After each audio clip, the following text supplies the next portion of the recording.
मेरा नाम विभा कुमारी और आज जैसे कि आप सभी की पहली क्लास है ड्राइंग की मेरे से, तो मैंने सोचा कि क्यों ना मैं इसको बेसिक से स्टार्ट करूं, बेसिक से बताऊं कि इसका बेसिक क्या है। तो आज हमारी क्लास है इंजीनियरिंग ड्राइंग की, तो मैंने सोचा कि मैं इंट्रोडक्शन स्टार्ट करता हूँ। इसका परिचय क्या है, आप इसको जानोगे, समझोगे क्या है क्या नहीं है। अगर आपसे कोई पूछ ले कि तुम ड्राइंग बनाते हो, तुम ड्राइंग पढ़ते हो, पता हो ड्राइंग क्या है? क्या है ड्राइंग? तो कि ड्राइंग क्या है? हमारे इंजीनियर्स की लैंग्वेज है। क्या है? इंजीनियर्स की भाषा है। एक जो इंजीनियर होता है या फिर ड्राफ्ट्समैन होता है, ड्राफ्ट्समैन क्या होता है? जो ड्राइंग को बनाता है, वो भी एक इंजीनियर ही होता है। तो ड्राफ्ट्समैन और इंजीनियर जो ड्राइंग को बनाते हैं, वो क्या करते हैं? एक कारीगर को, एक वर्कर को ड्राइंग के माध्यम से उसको बताते हैं कि आपको कैसे काम करना है। आप एक ड्राइंग के माध्यम से किसी मशीन या फिर ऑब्जेक्ट को बनाते हो। किसको बनाते हो? मशीन या फिर ऑब्जेक्ट के पार्ट्स को बनाते हो। तो ड्राइंग क्या है? एक हमारे इंजीनियर की लैंग्वेज है।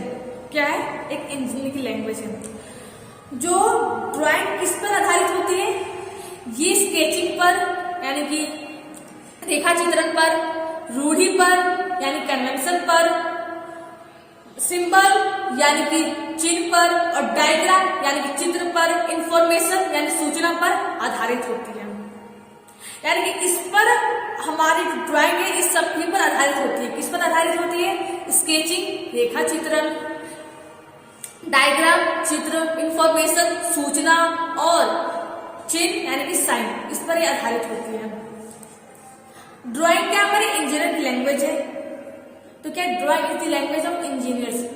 क्या है? ये एक इंजीनियर की भाषा है। It is the universal language, it is also known as graphical language. यानी क्या है? ये क्या है? एक सार्वभौमिक भाषा है जिसे रेखा की भाषा भी कहते हैं। क्या है? ड्राइंग एक इंजीनियर की भाषा है, एक लैंग्वेज है। ये एक सार्वभौमिक भाषा है, यूनिवर्सल लैंग्वेज है जिसे रेखा की भाषा भी कहते हैं। यानी कि आप ड्राइंग के माध्यम से किसी मशीन के पार्ट को, किसी ऑब्जेक्ट को, किसी ड्राइंग के पेपर पर आसानी से ड्रॉ कर सकते हो इमेजिनरी फॉर्म पर। यानी हमारी कोई मशीन की ऑब्जेक्ट है, मुझे ड्राइंग करना है, तो मैं उसकी जो ड्राइंग को क्या करूंगी? एक पेपर पर ड्रॉ करूंगी। तो ये क्या हमारी, आप इसके माध्यम से कर सकते हो, एक कोई इंजीनियर एक वर्कर को आसानी से बता सकते हैं कि आपको काम कैसे करना है। तो ये बात किसकी हो गई? इसकी इंट्रोडक्शन की कि ड्राइंग क्या है? हमारी एक इंजीनियर की लैंग्वेज है, उसकी एक भाषा है जिसके माध्यम से, जिसके मीडियम से एक इंजीनियर क्या करता है? एक वर्कर को बताता है कि आपको कैसे काम करना है। ये क्या हमारी एक लैंग्वेज है।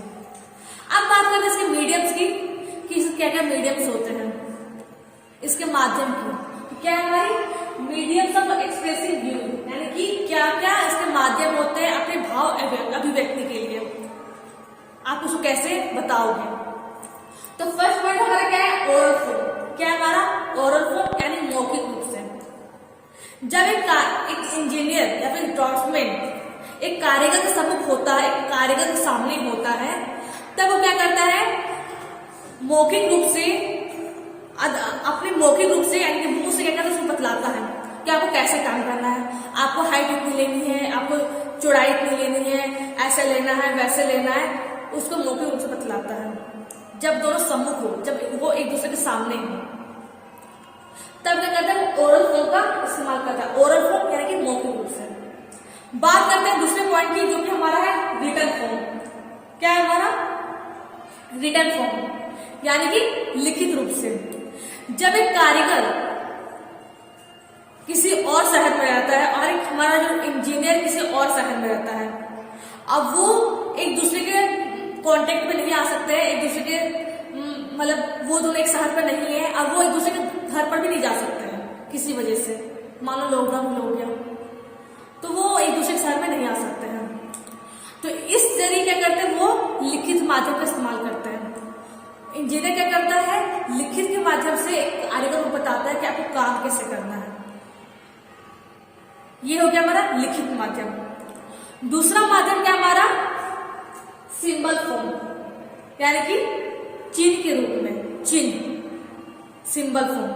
अब चिन्ह के रूप में कारीगर यानी इंजीनियर क्या करता है, एक कारीगर को बताता है कि वो काम कैसे करना है। मान लो कि वो जो कारीगर है उसे किसी तरह प्रॉब्लम है सुनने में या लिखने में और सुनने में, तो क्या करता है वो चिन्ह के माध्यम से एक इंजीनियर एक वर्ग को समझाता है कि आपको काम कैसे करना है, आपको कैसे कैसे सारा कंस्ट्रक्शन वर्क करना है। तो क्या है, ऑरल फॉर्म है, रिटन फॉर्म है, तीसरा हमारा सिंबल फॉर्म है और चौथा हमारा डायग्राम फॉर्म है। जो डायग्राम फॉर्म है उसका ज्यादातर इस्तेमाल किया जाता है, डायग्राम फॉर्म यानी कि चित्र के माध्यम से। जो डायग्राम फॉर्म है अभी प्रेजेंट टाइम में डायग्राम फॉर्म का इस्तेमाल किया जाता है। तो डायग्राम फॉर्म का इस्तेमाल किया जाता है ड्राइंग में भी। तो क्या है, जब इंजीनियर हो या फिर ड्रॉट्समैन है वो क्या करता है ड्राइंग के माध्यम से ड्राइंग में ड्रॉ करके एक वर्कर को बतलाता है कि आपको काम कैसे करना है। मान लो एक सिविल वर्क है, सिविल इंजीनियर है, तो सिविल इंजीनियर काम क्या होता है, उसका प्रैक्टिकल वर्क क्या होता है, नक्शा बनाना। क्या बनाना होता है, नक्शा बनाना। तो मान लो आप एक बिल्डिंग बना रहे हो, तो बिल्डिंग को तैयार कर रहे हो, तो आप पहले क्या करोगे, आप उस सिविल इंजीनियर से पहले नक्शा को बनाओगे और उस नक्शे को बनवा करके आप एक कारीगर को सौंपोगे। अब कारीगर क्या करेगा, उस नक्शे के जरिए पूरा काम करेगा, उस नक्शे के अकॉर्डिंग ही काम करेगा, उस नक्शे के अनुसार काम करेगा। वो अपना अगर उसको कुछ सीखे हो तो बतलाएगा जरूर, लेकिन उस नक्शे के अकॉर्डिंग वो काम करेगा। तो क्या होता है, चार हमारे मीडियम होते हैं। क्या क्या मीडियम होते हैं, aural form, written form, symbol form and diagram form. ये चार हमारे फॉर्म होते हैं। क्या होते हैं, अपने भाव अभिव्यक्ति के लिए, अपने जो थिंकिंग को बतलाने के लिए चार माध्यम होते हैं। बात करते हैं तीसरे पॉइंट की, तीसरे लेवल की, जो कि हमारा है एरिया ऑफ इंजीनियरिंग ड्राइंग, यानी कि इंजीनियरिंग ड्राइंग का क्या क्या क्षेत्र होता है, क्या क्या उसकी एरिया होती है। जैसे कि हमारी जो लैंग्वेज है क्या है, मातृभाषा क्या है, हिंदी है। हम लोग हिंदी में आदान प्रदान करते हैं, हिंदी में बोलते हैं, बात करते हैं, बात को समझते हैं। तो अगर हमारी लैंग्वेज तो हिंदी है, मातृभाषा तो हिंदी है, लेकिन अगर फिर भी आप ऐसी बहुत सी एरिया है जहां आप जाओगे तो आप डिफरेंट लैंग्वेज को सुनोगे। जैसे कि अगर आप वेस्ट बंगाल आप जाते हो, पश्चिम बंगाल जाते हो, कलकत्ता जाते हो, तो वहां 99.9% बंगाली लैंग्वेज का इस्तेमाल किया जाता है। वहां के अधिकतर लोग बंगाली लैंग्वेज को बोलते हैं और उसी को समझते हैं। बहुत कम ही लोग हिंदी लैंग्वेज को जानते हैं और उसको बोलते हैं। अगर आप वेस्ट बंगाल जाते हैं तो आपको बहुत ही प्रॉब्लम होती है, हिंदी वालों को बहुत ही ज्यादा प्रॉब्लम होती है। तो क्या वेस्ट बंगाल में क्या हमारी बंगाली लैंग्वेज फेमस है, उसी लैंग्वेज को वहां पर ज्यादातर सुना जाता है, ज्यादातर जाना जाता है। अगर आप महाराष्ट्र जाते हो तो महाराष्ट्र में क्या है, मराठी लैंग्वेज। आप मराठी लैंग्वेज के बारे में, वहाँ हिंदी भी है, हिंदी बहुत को जानते हैं। वेस्ट बंगाल के अकॉर्डिंग वहां ज्यादातर हिंदी वहां जानते हैं, महाराष्ट्र में जानते हैं, लेकिन फिर भी क्या मराठी लैंग्वेज में बहुत ही फेमस है। हम सब मराठी लैंग्वेज को ही अपनाते हैं बात करने के लिए। अगर आप तमिलनाडु जाते हो तो वहां किसका इस्तेमाल करते हैं, तमिल का इस्तेमाल करते हैं, तमिल लैंग्वेज का इस्तेमाल करते हैं।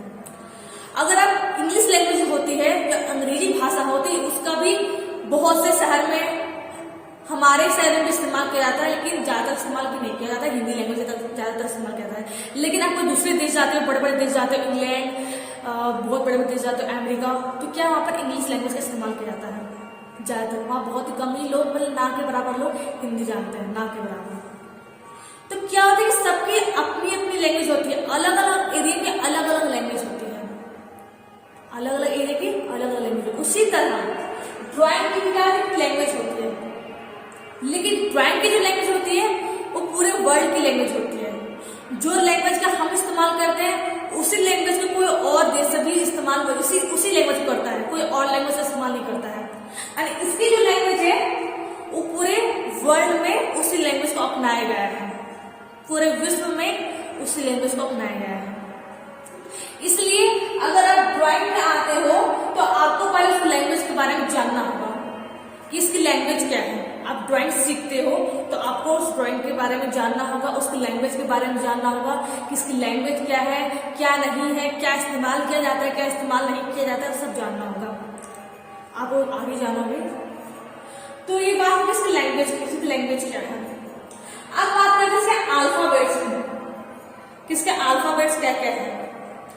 तो क्या अल्फाबेट ऑफ इंजीनियरिंग ड्राइंग, कि इंजीनियरिंग ड्राइंग की क्या क्या उसके अल्फाबेट्स होते हैं, क्या क्या उसके व्यंजन होते हैं।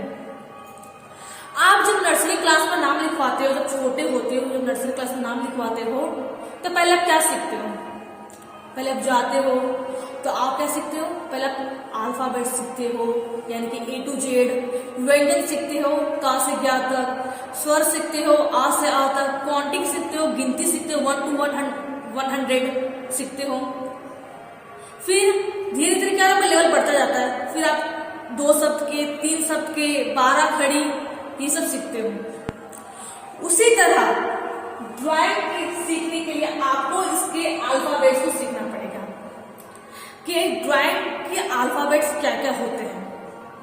क्या सीखना पड़ेगा, इसके अल्फाबेट्स को सीखना पड़ेगा। इसके अल्फाबेट्स क्या होते हैं, इसके अल्फाबेट्स होते हैं लाइंस। इसके अल्फाबेट्स क्या होते हैं, इसके अल्फाबेट्स होते हैं लाइंस।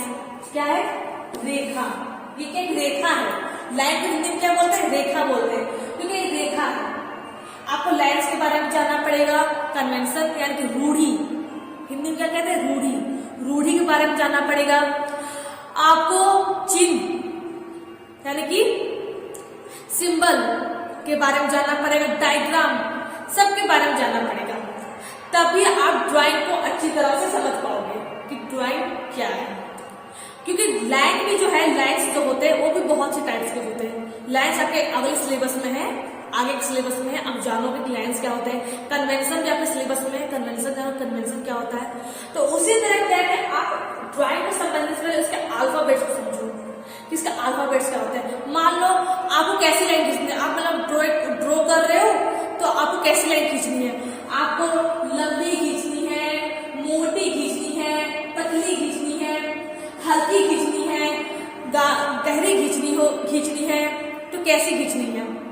क्योंकि ड्राइंग जैसे मैंने आपको पता है कि लाइन्स के बहुत से टाइप्स होते हैं, बहुत से प्रकार होते हैं, इसके भी बहुत से प्रकार होते हैं। बेसिकली 10 टाइप्स के होते हैं, 10 प्रकार के होते हैं। लाइन हमारे पास 10 प्रकार के होते हैं। तो आपको ड्राइंग समझने से पहले इसके अल्फाबेट्स को जानना पड़ेगा। जिस तरह आप लोग नर्सरी क्लास में जाते हो तो आपको आगे पढ़ाई सीखने के लिए आपको बेसिक जानना होता है, उसी तरह आपको ड्राइंग सीखने के लिए आपको उसका पहले उसके अल्फाबेट्स को जानना पड़ेगा कि इसके अल्फाबेट्स क्या है। तो फ्रेंड्स, जैसे कि आज मैंने आपको क्या क्या बतलाया है, पहले मैंने आपको इंट्रोडक्शन बताया कि इसका इंट्रोडक्शन क्या है। तो इंट्रोडक्शन के ड्राइंग हमारा क्या है, ड्राइंग हमारे इंजीनियर की लैंग्वेज है, उसकी भाषा है। फिर मैंने इसके मीडियम के बारे में बताया, मीडियम क्या क्या है। तो इसके मीडियम क्या क्या है, ओरल फॉर्म यानी मौखिक रूप से, रिटन फॉर्म लिखित रूप से, सिंबल फॉर्म यानी कि चिन्ह के माध्यम से, और डायग्राम फॉर्म यानी कि चित्र के माध्यम से। आजकल डायग्राम फॉर्म का ज्यादातर इस्तेमाल किया जाता है। उसके बाद हमने क्या जाना कि ड्राइंग की क्या क्या एरिया होता है, उसका लैंग्वेज कौन कौन सा एरिया में होता है। तो इसकी जो लैंग्वेज होती है पूरे वर्ल्ड में उसकी लैंग्वेज एक ही लैंग्वेज चलती है, इसकी डिफरेंट लैंग्वेज नहीं होती है। फिर हमने क्या जाना इसके अल्फाबेट्स के बारे में, इसके अल्फाबेट्स क्या क्या होते हैं, क्या होते हैं, इसके अल्फाबेट्स क्या क्या होते हैं। तो क्या होते हैं, लाइन्स होते हैं, कन्वेंशन होते हैं, चिन्ह होते हैं यानी सिंबल होते हैं, बहुत से इसके अल्फाबेट्स होते हैं। तो आपको ड्राइंग को समझने से पहले आपको अल्फाबेट्स के बारे में जानना होगा। तो आज मैंने आपको ये सब बतला दिया है। नेक्स्ट क्लास में आपको बताऊंगी कि ड्राइंग इंस्ट्रूमेंट्स क्या है, ड्राइंग मटेरियल्स क्या है। क्योंकि एक अच्छा ड्राइंग बनाने के लिए आपको ड्राइंग इंस्ट्रूमेंट्स के बारे में और ड्राइंग मटेरियल के बारे में जानना होगा। तो वो मैं आपको बताऊंगी नेक्स्ट क्लास में। आज के लिए बस इतना ही। Thank you.